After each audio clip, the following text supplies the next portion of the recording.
Welcome geniuses, I'm Genie, your best buddy for A-levels. In this channel, we'll bring you to explore the secret formula behind success.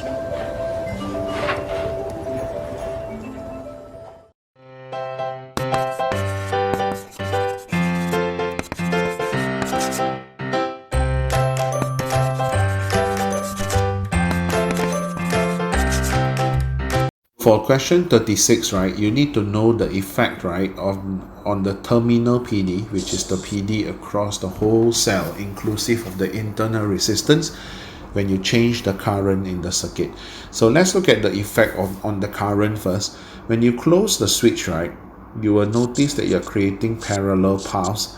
So that means you're adding another resistor in parallel. So the total resistance here would drop. So the total circuit resistance would also drop. So therefore the total current will increase. So to find the terminal PD, which is the voltmeter reading, you notice the voltmeter is connected across the cell. That means it includes the EMF and the PD across the internal resistance.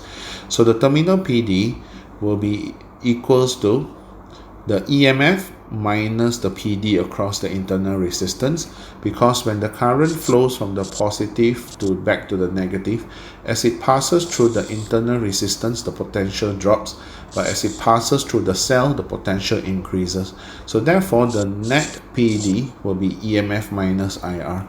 So from this equation, you will notice that E is constant, EMF is always constant, internal resistance also constant, but we said that the current increases here. So when the current increases, this IR will increase as well. So the terminal PD, which is E minus this, would drop. So it will decrease. That's all for today's video.